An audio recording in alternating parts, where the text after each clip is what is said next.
Okay, listen to this. It's been a while since Lee was announced as the first bachelor in The Bachelor South Africa, and you know that Sia and Leanne were completely into that show, and they watched every episode.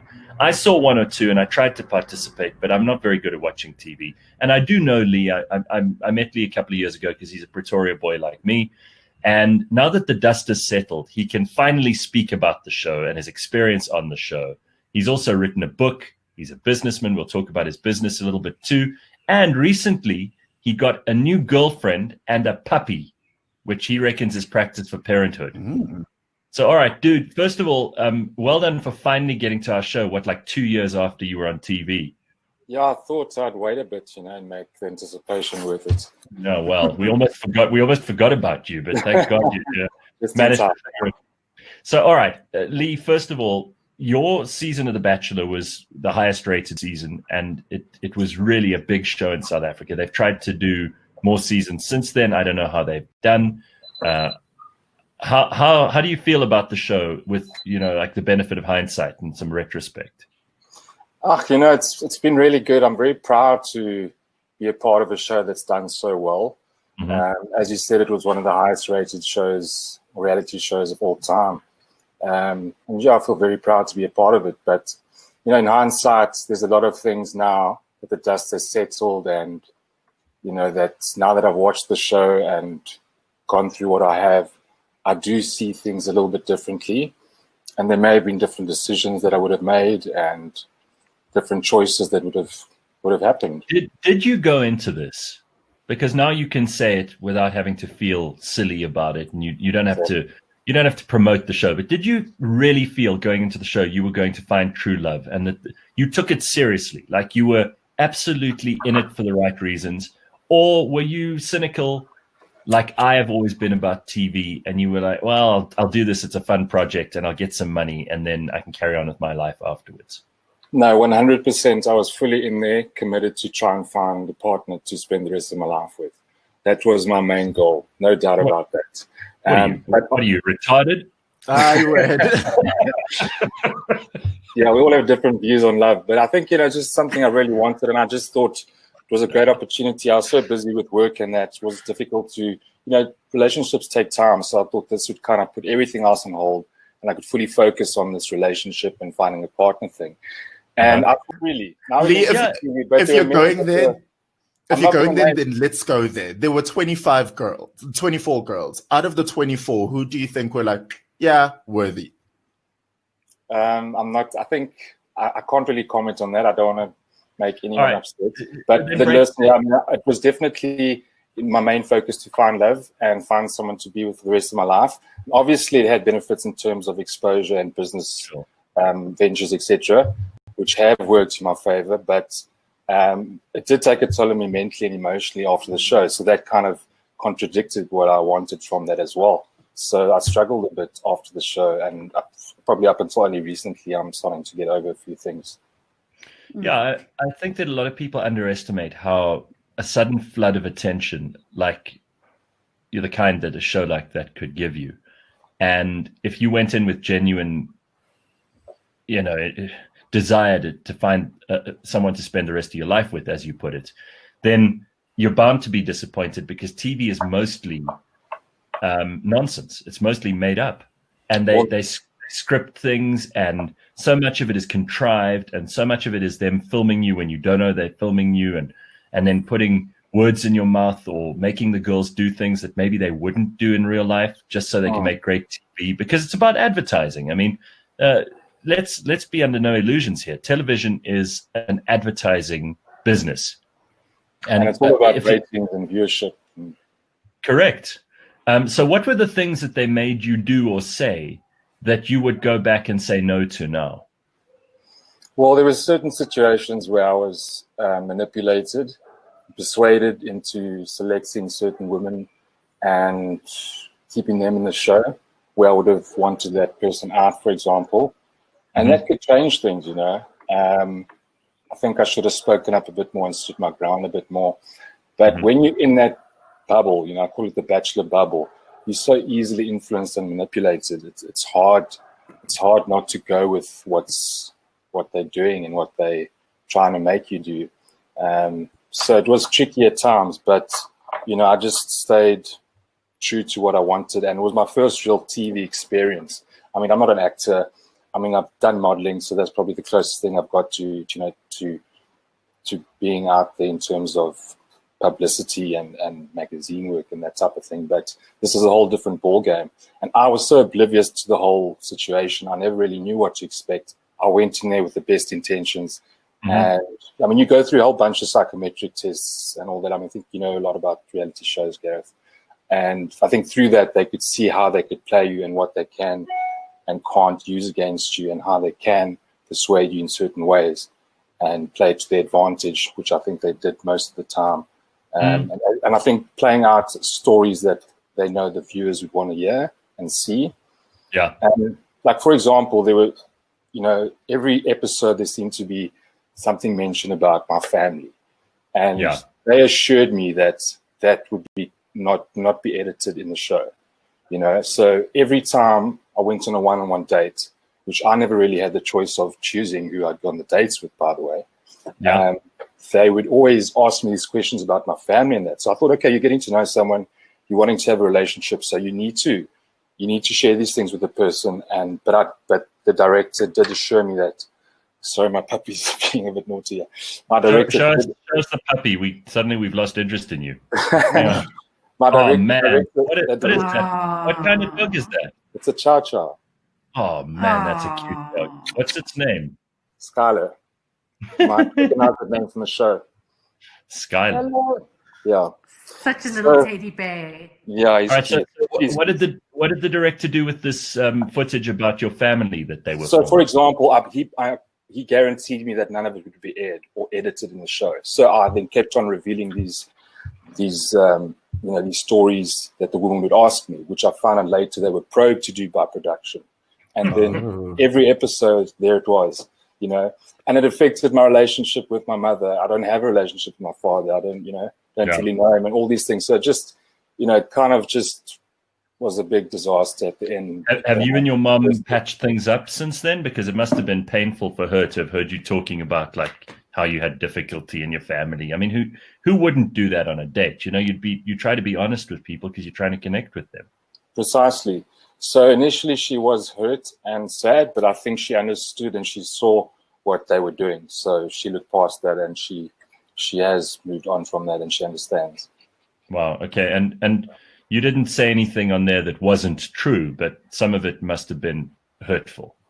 Definitely. Yeah, definitely. Okay. I just try to be, like, from the beginning I said I'm going to be honest and open as possible, because that's the only way you can really have a relationship to work.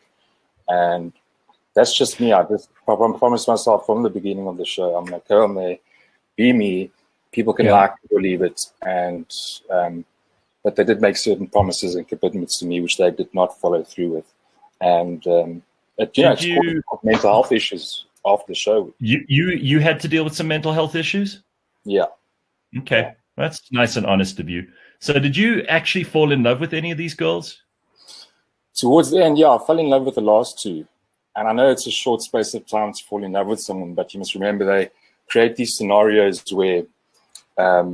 where every date and every setting is perfect, and it's just you know, it accelerates that whole love process. Absolutely, they are manipulating you into love because that'll make great TV, and psychologists are involved in putting these things together, and people who are expert in like creating the perfect scenario and circumstance for people to fall in love, because this is what happens. We can be manipulated. In fact, if you put two people on an island and they're deeply, deeply unattractive to each other at the beginning, within a couple of weeks of spending time with each other, they will start to develop feelings. That's what humans do. We're social animals. It's human nature, yeah. And you find reasons to want to believe in something or to make something work or to connect.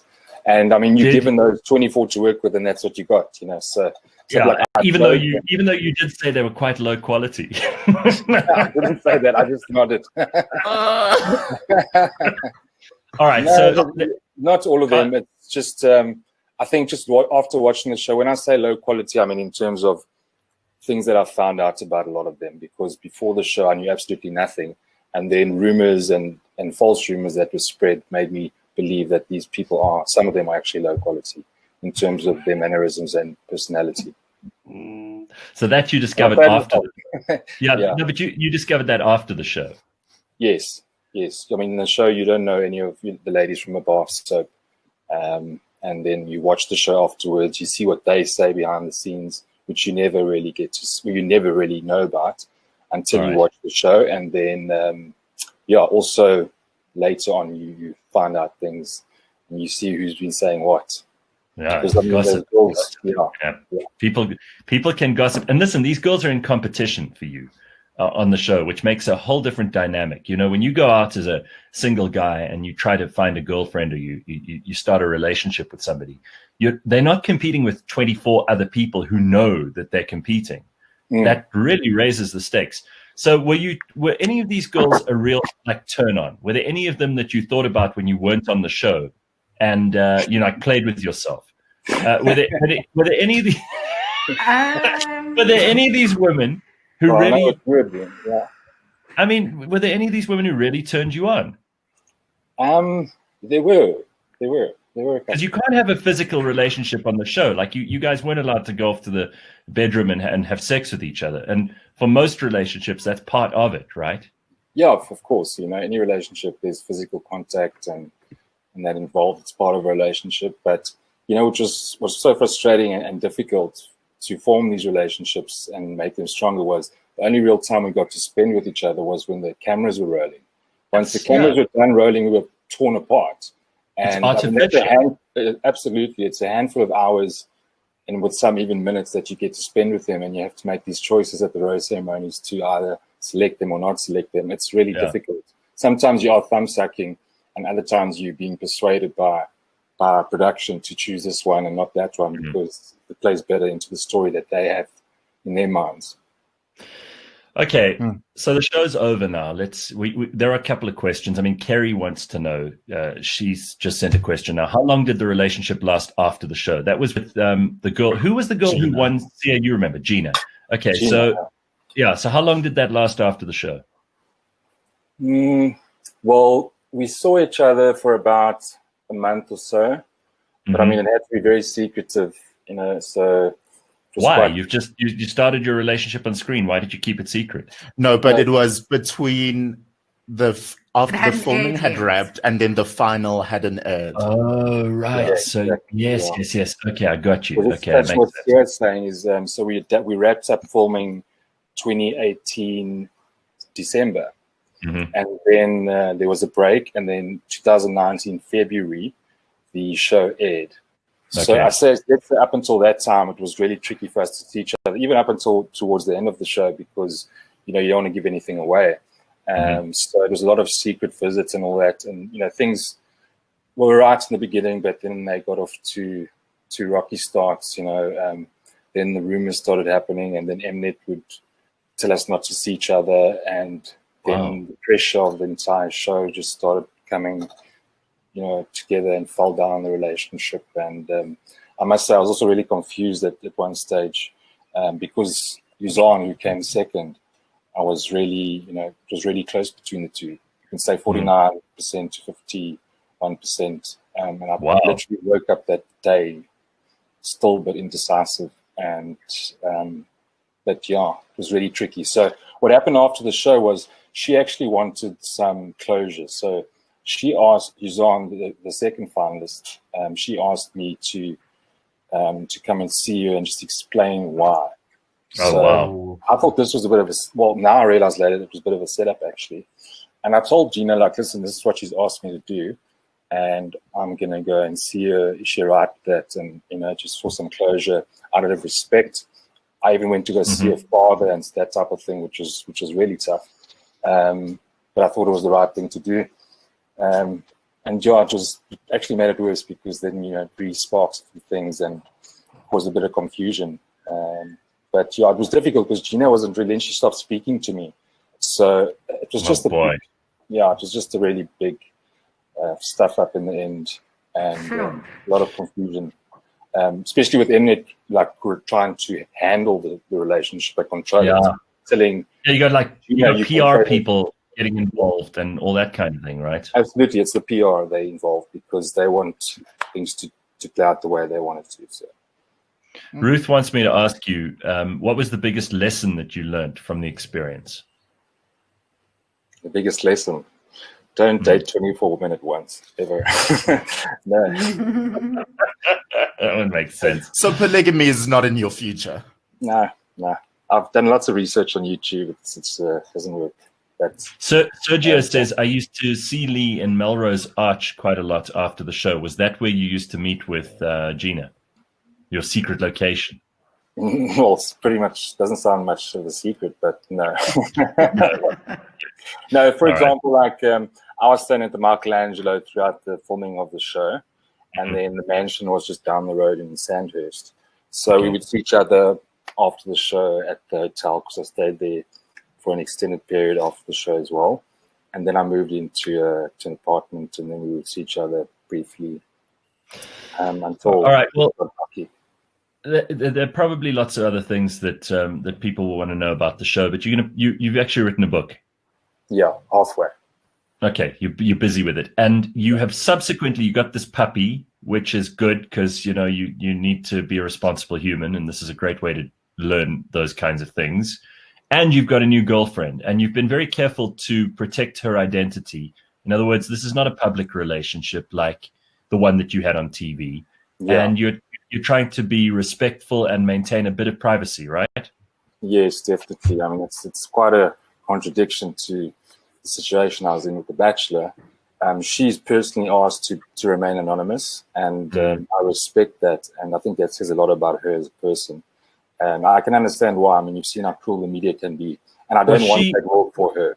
Was she nervous to even try and date you because people would involve themselves? And you've still got loads of fans from the show. I mean, they're girls who obviously will see you in the shops and wherever you're doing your thing, and they'll run up and scream and need a picture and all that kind of thing. So you've probably got used to that, but it can be very off-putting to someone you're dating.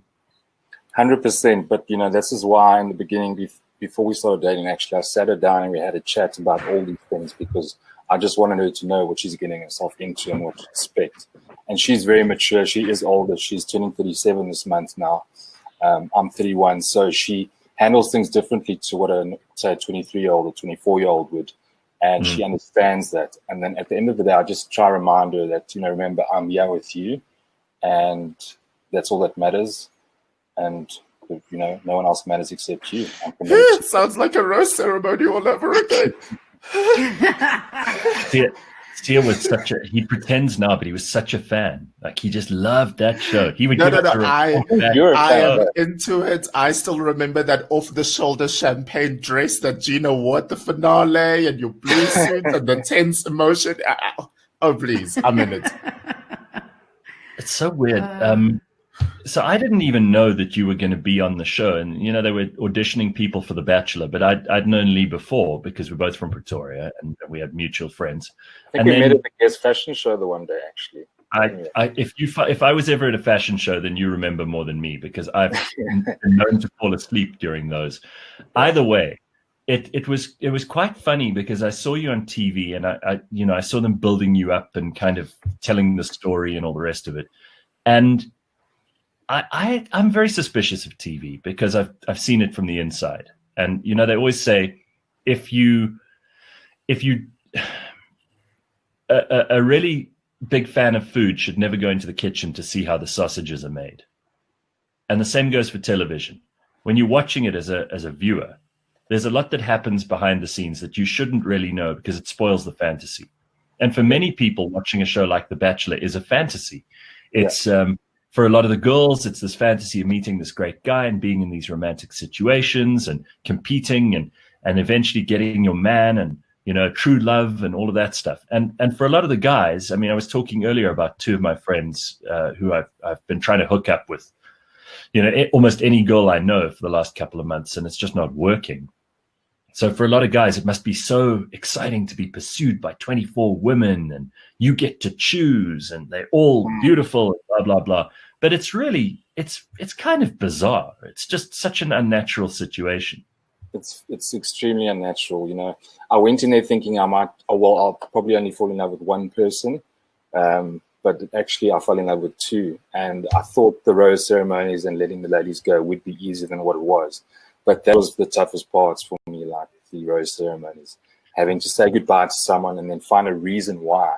You know, after such a short, brief amount of time that you spent with them, you have to come up with an answer. I mean, it's just so tricky. I mean, what do you say? And you do feel for them.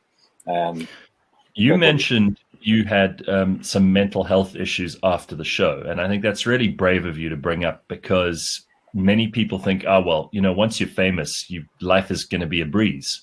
And fame doesn't always bring the things that people who've never had it think it brings. So what kind of issues did you have to unpack? I don't want to get too personal here, and I'm not getting between you and your therapist, but like what kind of stuff was bothering you at that point?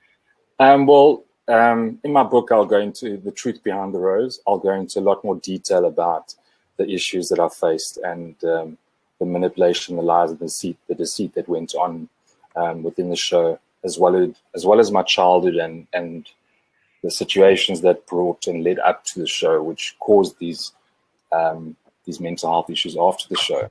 So basically, it was, you know, just really tough for me because, firstly, I'm an introvert, so having to adjust and adapt to the public eye and now be this person that's recognized wherever I go, it's tricky.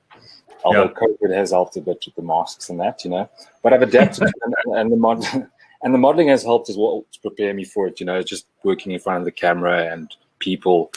But I've enjoyed it. But I think just having to adapt, you know, it wasn't a natural thing for me. So that caused me a few issues. And I think all the brainwashing and manipulation from the show, that definitely took its toll on me. And a lot of it is to do with the show. And I've struggled a lot. And it's taken about 2 years to come right. I mean, my businesses initially took a toll.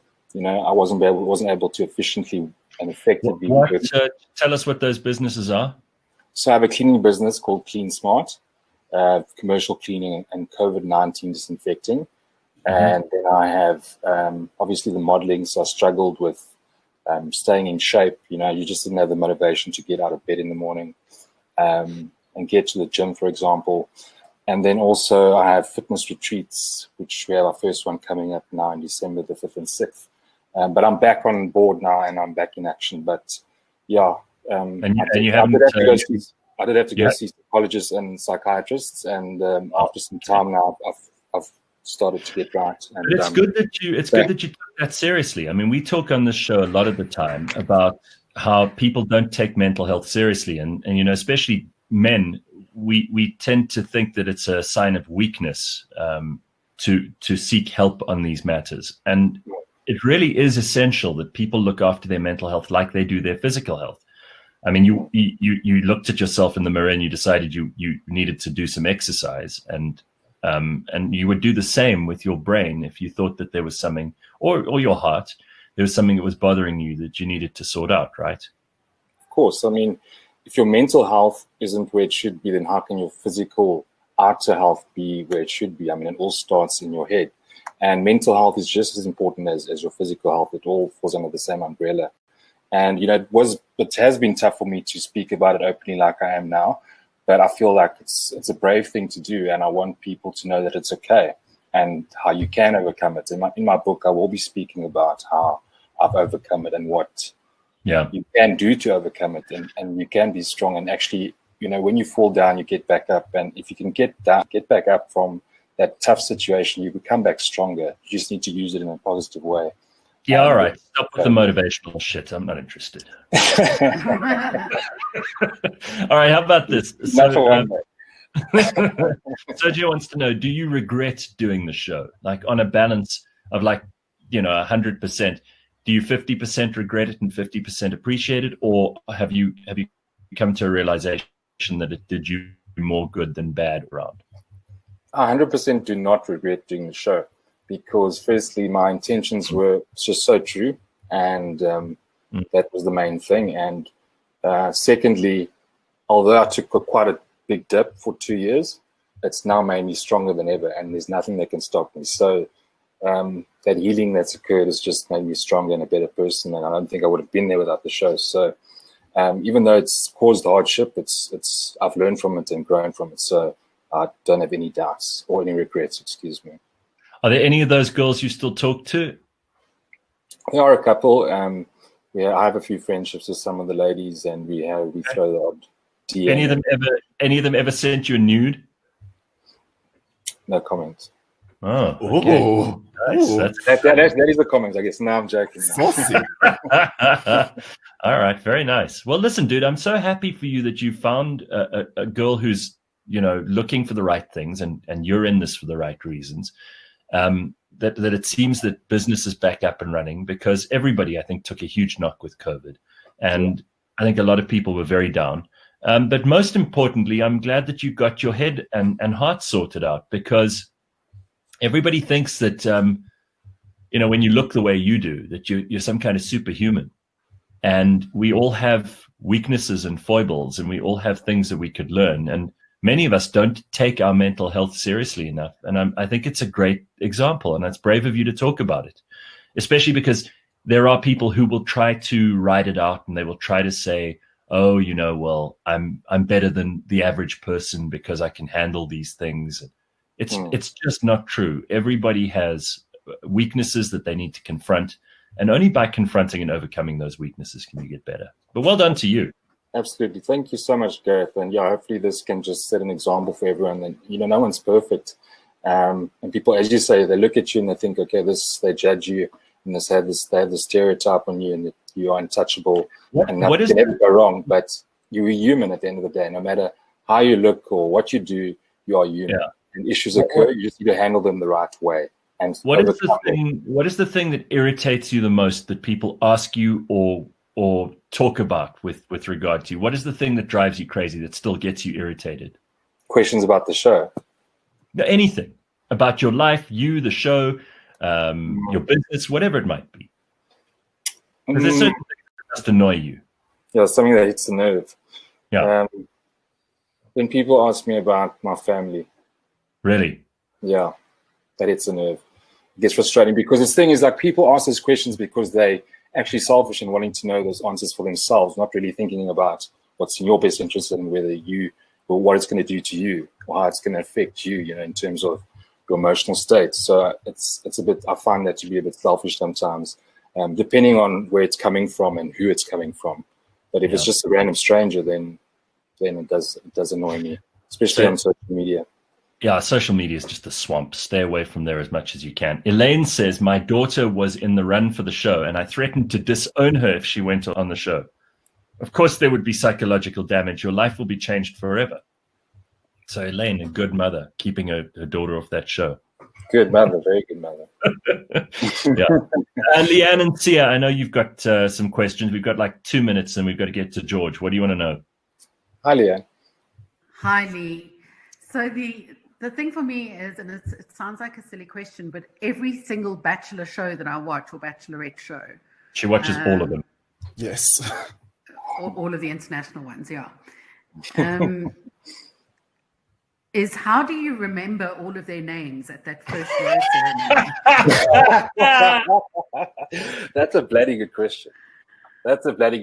I mean, you've just met them at a cocktail party. You've got to know all of their names. Well, listen, I'm gonna spill the beans here. Firstly, for me to remember one or two names, Gian is a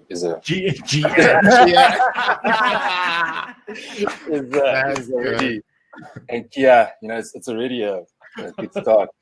But I'll be honest with you, I had an earpiece. Wow. And I had an earpiece for the first couple, but then I started remembering their names. Although the one episode, the one rose ceremony, I did call out the same lady's name twice. But Please stop talking to Svetlana, and please pay some attention to Refilware. Yes, and be a bit more sad with this. Be a bit more sad, look a bit teary. Wait, hang on. You break. Wow. Oh, really? They would say, look a bit more sad. Jesus, that's unbelievable. Jeez. Okay. And then you'd have to pull a sad face.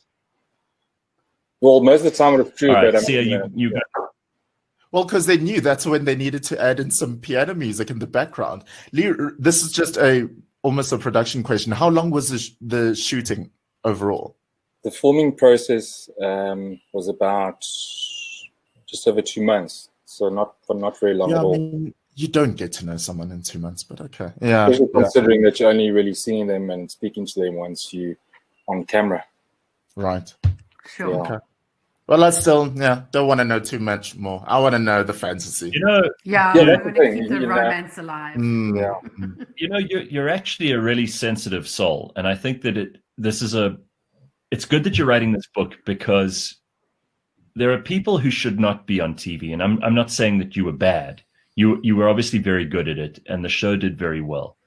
But if anyone had asked me, I would have said that certain people are not meant to be on TV. TV can feed, it can do bad things to some people, as we've discussed. And I think if you are at all idealistic about things, TV can shatter a lot of dreams, and it can make people worse, not better. And I think you've gone through that process. Maybe it was something you had to do, and you know, a little bit of adversity just makes people stronger. We've discussed that already. But it strikes me as interesting that one of the things that someone like me, who's very cynical about TV, would say is, oh, please, obviously Lee knew what he was getting into. He knew he was just acting in what was a made-up reality TV show, and it's all bullshit. But the reality is you actually went in with all the right intentions, and you were a true believer. 100%. But as you said, Gareth, you know, it's not made for everyone.